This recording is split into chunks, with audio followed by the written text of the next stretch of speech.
at a bank counter. The teller turned out to be a former classmate, a woman from a wealthy family. "Wow, you two got married. Well, you did look good together back in high school. Congratulations." "Thank you." My girlfriend's response was brief. "You were the one who said you weren't going to college, right?" "Oh, that's right. You two are the high school graduate sweetheart couple," the former classmate said mockingly.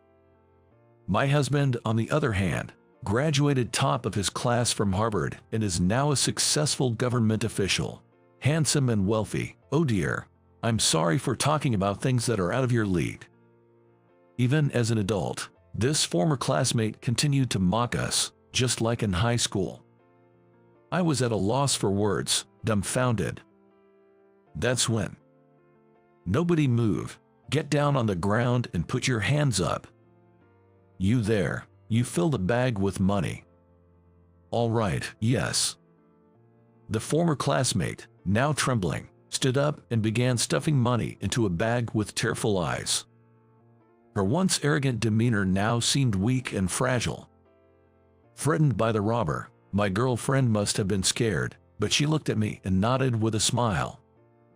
I thought to myself, this is it, took a deep breath, and calmly waited for the right moment. My name is Michael. I'm a 33-year-old police officer, soon to be married. Shortly after starting this job, I returned to my hometown when I was given a longer vacation, because it was only my first year and I should take a break while I could. And at that time I started dating my childhood friend, Emily, who is the same age as me. I recently proposed to Emily, and we decided to get married.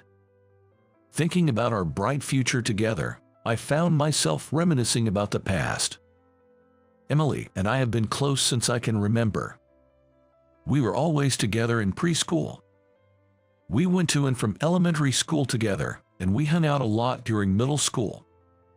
It wasn't until the end of my senior year of high school that I realized my feelings for her went beyond friendship. However, by that time, I had already decided to move to New York to pursue my dreams, which meant starting a long-distance relationship. Thinking it would be too hard for both of us, I decided not to confess my feelings and left my hometown. I have no regrets for Emily, who stays in her hometown, as long as she finds a partner there and lives a happy life. That's what I told myself. But Emily, who had feelings for me, waited patiently and started dating me when I came back, saying, "I've always loved you, even from afar." After several years, this led to our engagement. As I drove with Emily beside me, I remembered our past together. "I'm sorry for taking up your holiday." "Not at all. I'm actually thankful you came all this way." Today, Emily had come to me for our wedding preparations. I couldn't go back to my hometown easily because of my job, so buying a car would be a waste of money, and since I live in New York, the maintenance cost of the car alone is ridiculous. With that in mind, I had given up on buying a car, but I took the plunge and bought one, thinking that I would need it in the future when I decided to propose to Emily. Looking back, I feel a bit embarrassed that I acted assuming the proposal would be successful. Emily, sitting in the passenger seat, looked lovely as ever today. She seemed to be enjoying her favorite radio show, with upbeat music playing in the background. The lively tunes seemed to reflect the excitement we both felt about our upcoming wedding. Perhaps because I was staring at Emily, she noticed my gaze and said with a shy smile, "Sorry, I'll turn the volume down a bit," as she adjusted the knob. Glancing at the car's controls, I thought about how much simpler they were compared to what I use at work. Our drive ended, and we arrived at our destination. It was a somewhat large bank. After discussing it, Emily and I decided to open a joint account in addition to our individual ones. Today, we were here to set up that account. Glancing at my watch, I noticed it was just before noon. After we finish up here, let's grab something to eat. What sounds good? I'd love to try one of your favorite places, Michael, since we're here. We chatted about this as we entered the bank. It's a good thing my day off fell on a weekday, but it's pretty crowded, isn't it?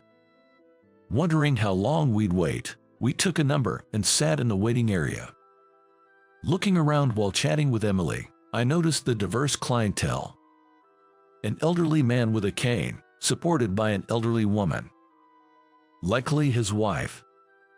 A young man with glasses, furrowing his brow as he read through some documents. Probably something to do with taxes, I guessed.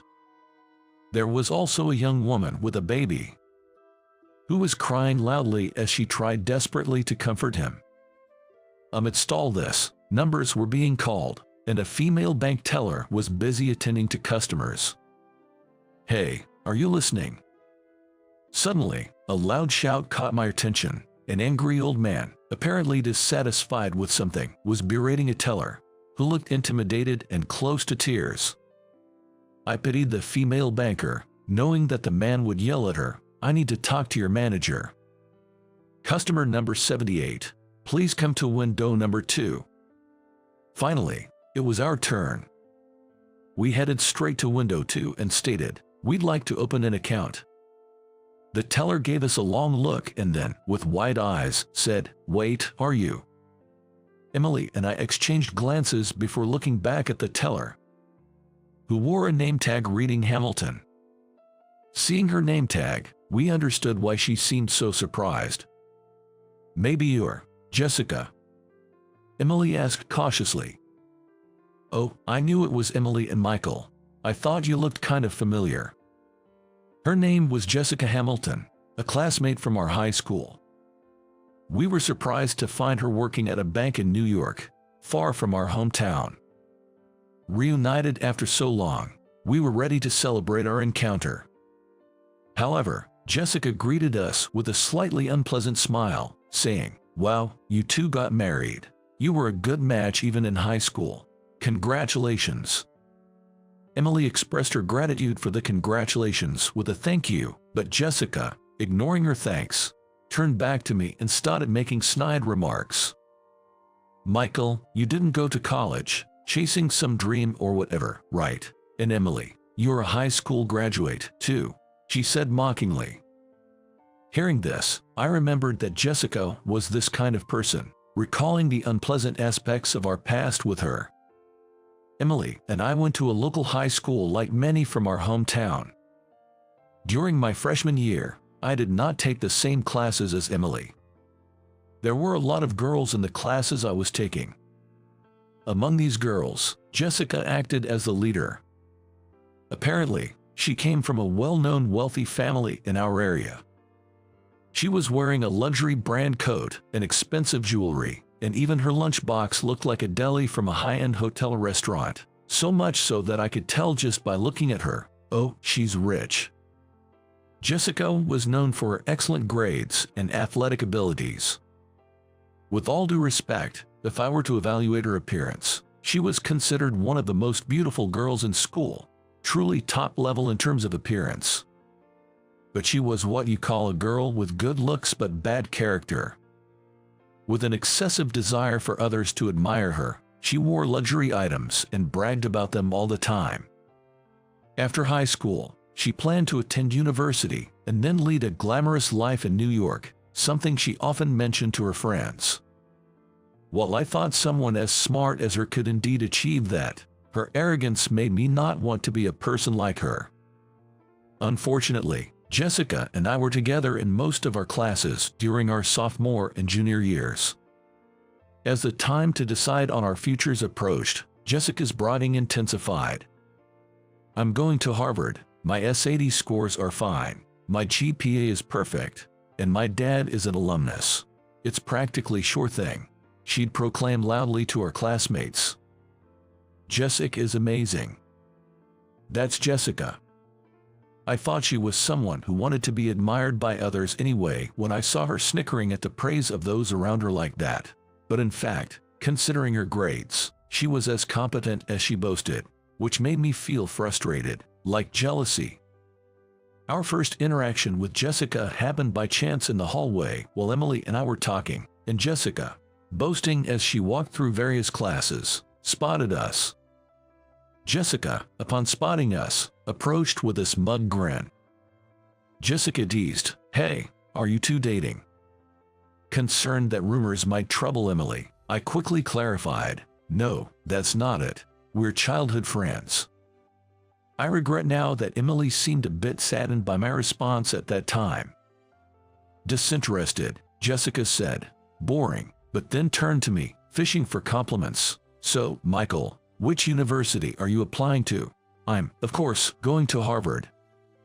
I honestly replied, "I'm not going to college." Jessica laughed. "What? So you were going straight to work after high school? That's hilarious." Annoyed but trying to stay calm, I explained, "I have a dream. After high school, I'm planning to move to New York to pursue it." Yet, Jessica continued to laugh disinterestedly at my words, saying, "Not going to college, huh?" Then, turning to Emily with a laugh, she asked, "And you, Emily, what are your plans after graduation?" Emily, a bit puzzled, responded, "I'm thinking of working where I currently part-time." Jessica burst into laughter. "You two, a high school graduate. So, a high school graduate couple. How perfect. You two are a great match." Though Emily didn't say anything, it was clear she was annoyed. I was furious too, but decided it was a waste of energy to engage with someone like her, so I tried to distance myself from Jessica. In the end, Jessica continued her boasting until graduation. And now, Jessica, a Harvard graduate, works here at this bank. By the way, I got married a few years ago. Sorry I couldn't invite you to the wedding. I intended to cut ties with high school graduates. My husband also graduated from Harvard, at the top of his class, and now he's an elite government official, handsome and wealthy. I'm sorry for talking about things that are out of your league," she said, starting to boast again. Jessica went on, "So, how about you, the high school graduate couple, struggling to make it rough tomorrow? Need me to treat you tonight?" As I endured Jessica's snide attitude and was about to calmly explain with a "no, actually," a scream suddenly pierced the air from somewhere. Turning towards the sound, we saw a masked man holding a knife to a young woman, taking her hostage and shouting, "Nobody move. Get down on the ground and put your hands up." The knife was pressed against the hostage's neck, and it was clear any resistance could have dire consequences.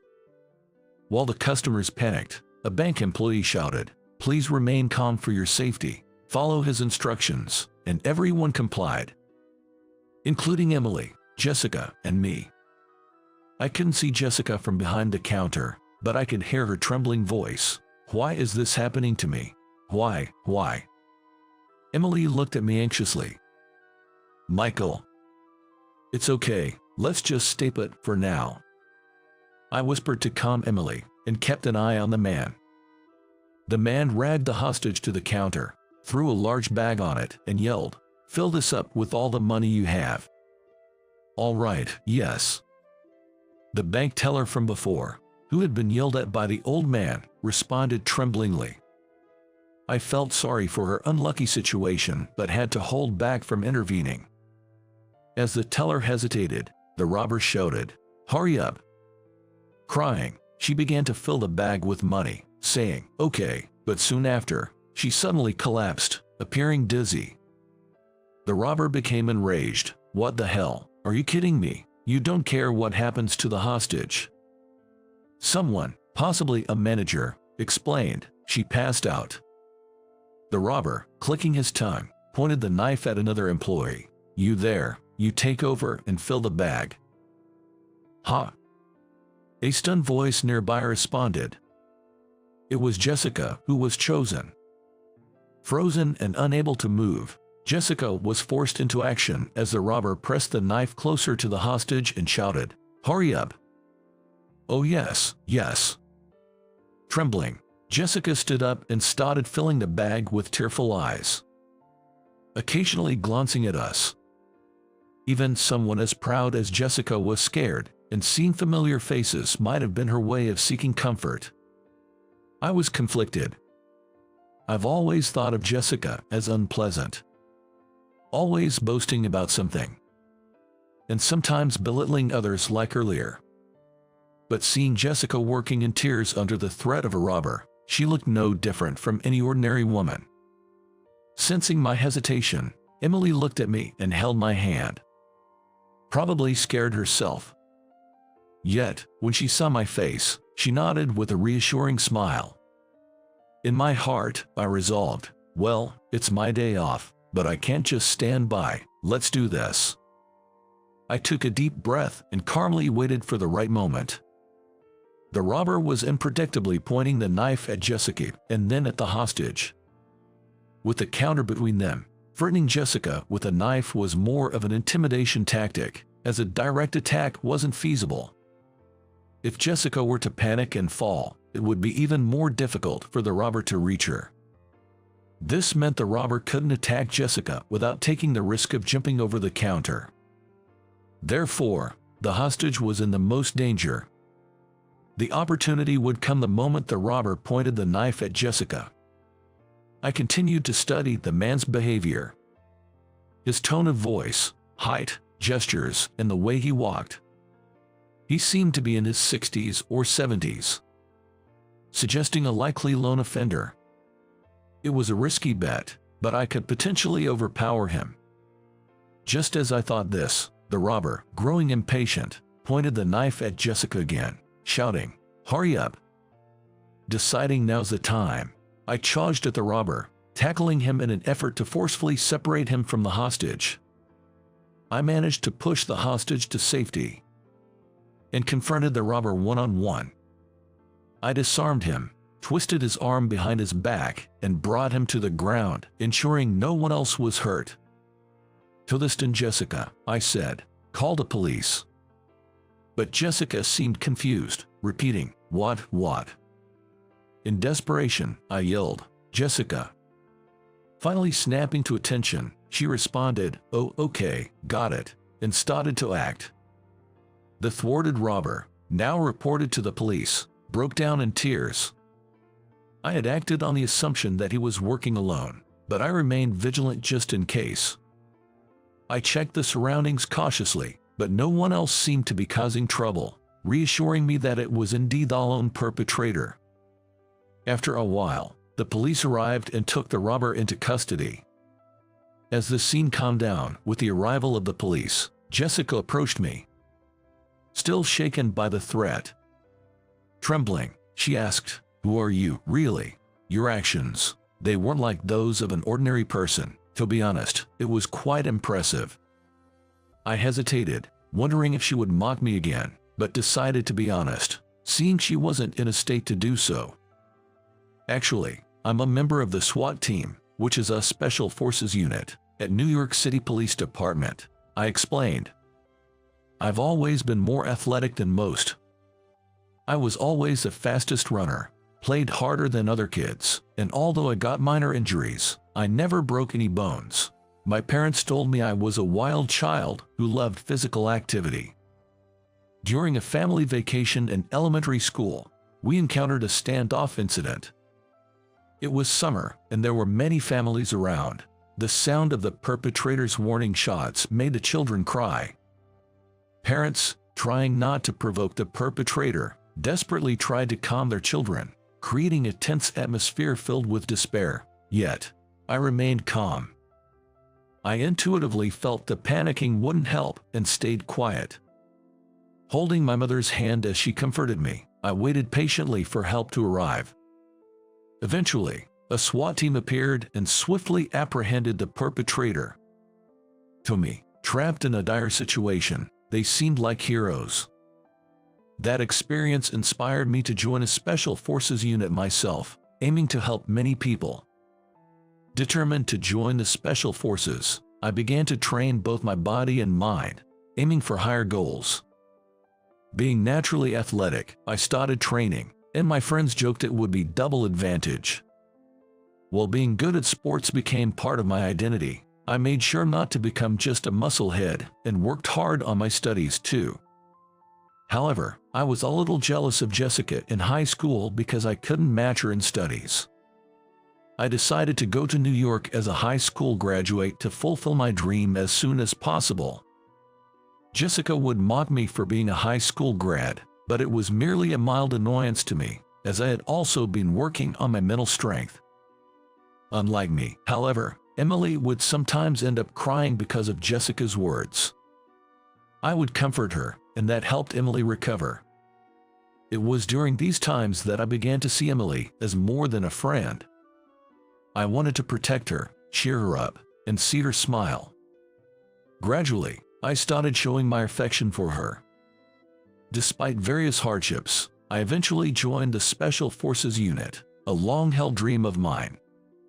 Alex, a classmate from the police academy, was a true friend through thick and thin, sharing laughs and even occasional arguments.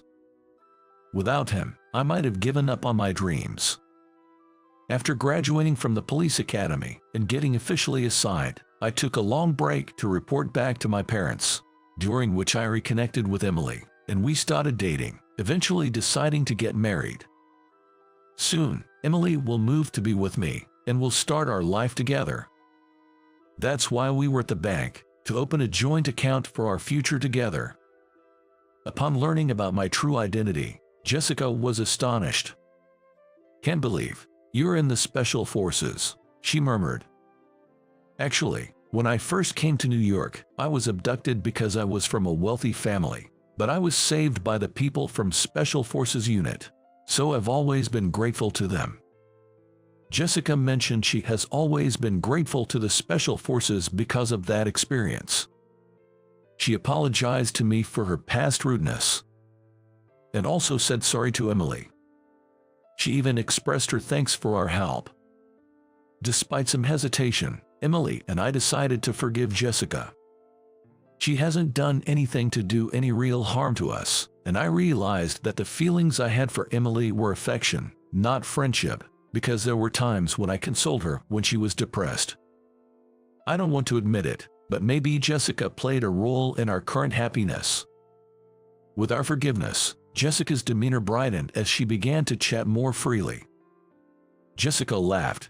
"I still work under my maiden name and haven't really announced my marriage, so it's understandable. But now it's Foster, Jessica Foster. Nice to meet you again." She reintroduced herself warmly. Then, a police officer who had come in response to the call approached us and saluted me. Looking closer, I saw it was Alex, an old friend from my days at the police academy. "Hey Alex, long time no see."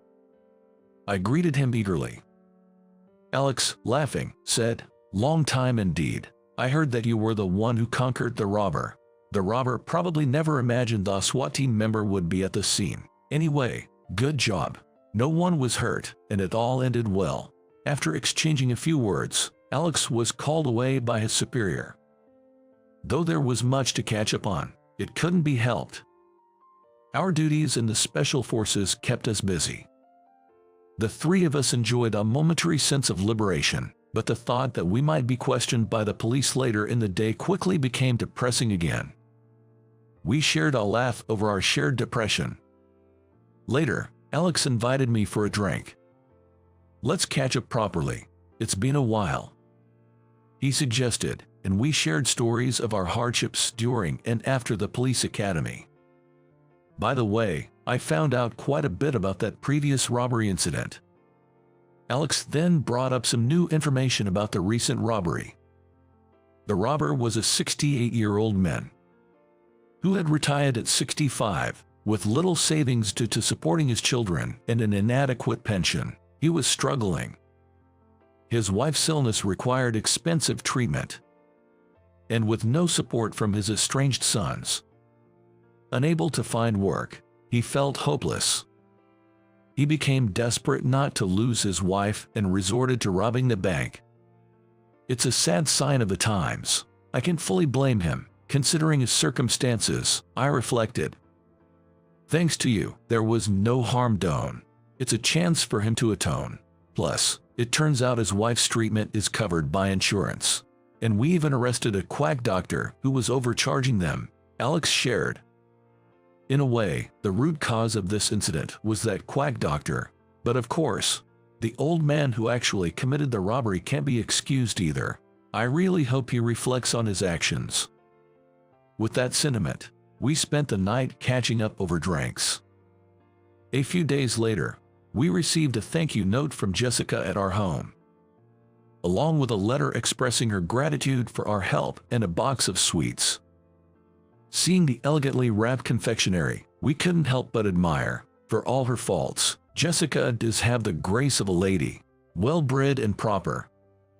I remembered how she had sincerely apologized and expressed her thanks that time. After discussing it with Emily, we decided to write a response to Jessica, including a special postcard. Will you love and cherish each other in health and in sickness, in joy and in sorrow, in wealth and in poverty, and to comfort and support each other as long as you both shall live? I looked at Emily, and she looked back at me. We nodded at each other and said, "Yes, we promise." On a day when it was bright with no clouds, our wedding ceremony was held. Our parents, colleagues, friends, and relatives gathered in large numbers. Jessica was among them. We expected her to wear something overly flamboyant, but we were surprised to see her in modest attire, behaving demurely. I realized once again, Jessica really is a lady through and through. The ceremony and reception went smoothly. And then, Friends representative speech by Jessica, please. The MC announced. We weren't particularly close to Jessica. In fact, we had felt a bit standoffish towards her. But after the recent incident, we thought it would be nice to invite her to the wedding, so we sent her an invitation along with our thank you note. She responded quickly, expressing her wish to give a speech as the Friends representative. We were hesitant, but Emily said, I've been bullied a lot by Jessica in the past, but I've always admired her. I can't really hate her. If Michael is okay with it, I'd like to give Jessica a chance. So, we agreed. Now, Jessica began her speech. Honestly, we had no idea what she would say. I was a bit nervous. And noticing this, Emily gently held my hand. We both looked towards Jessica. As she started to speak slowly, I have something I need to apologize to both of you for. The room stirred slightly. Jessica took a breath. I've always had a strong need for approval, bragging about myself and belittling others. It was my husband who got mad at me and corrected me, which allowed me to work earnestly. Yet, when I reunited with you two, I knew I had to apologize for the past, but I made another mistake. I belittled both of you. Her voice trembled. The man sitting next to her, presumably her husband, was patting her back, encouraging her. We braced ourselves for the continuation, emotionally restraining ourselves. I was envious. Even though I lived a life of privilege, I was tied down to my hometown, to my family home, unable to experience free love. My academic path wasn't even my choice. I was just continually told to follow the path to elitism. Amidst all that, seeing childhood friends who trusted each other, who pursued their dreams and continued doing what they loved, carving out their own path, it made me feel so jealous, so unfair, and I hated it. So that was it. That's how it was. I wondered why she kept bothering us. It wasn't that she wanted our praise. Just like I envied Jessica's academic abilities, she harbored jealousy towards us. Maybe our indifference caused the misunderstanding. When we reunited, I should have simply congratulated you on your marriage. Instead, I fell back into my old high school ways, belittling and looking down on you and boasting. Even as I spoke, I felt increasingly empty inside. It was around that time that the incident occurred. You may have seen it on the news, the attempted bank robbery. Many of you might know, but it was Michael who played a crucial role in apprehending the perpetrator. A murmur of wow rose from the crowd. People close to me or those familiar with me knew the story, but it was probably new to Emily's friends and distant relatives. The police special forces unit that once saved my life. He achieved his dream. It was truly admirable, and Emily, who supports him, not only felt kind but also incredibly strong. Both of you have accepted my apologies and gratitude. I sincerely wish for your eternal happiness. I want to use this opportunity to apologize once again for everything up until now, and congratulations on your marriage." The venue fell silent. Yet, Emily started to clap. I joined in, clapping as loudly as I could, and soon, a wave of applause filled the venue. "Thank you very much. Now, we'll proceed to the next Friends representative speech by Alex," announced the MC. As if he had been waiting for his cue, Alex, who had been standing by, came forward. Emily and I exchanged surprised looks and laughed together. Alex then lightened up the atmosphere, ensuring the wedding ended on a high note. It was such a happy and fun time. Holding Emily's hand, her eyes teary possibly from joy, I felt a glimpse of our happy future together. I pledged once more, as a member of the Special Forces, to protect people, and as myself, the individual, to protect Emily.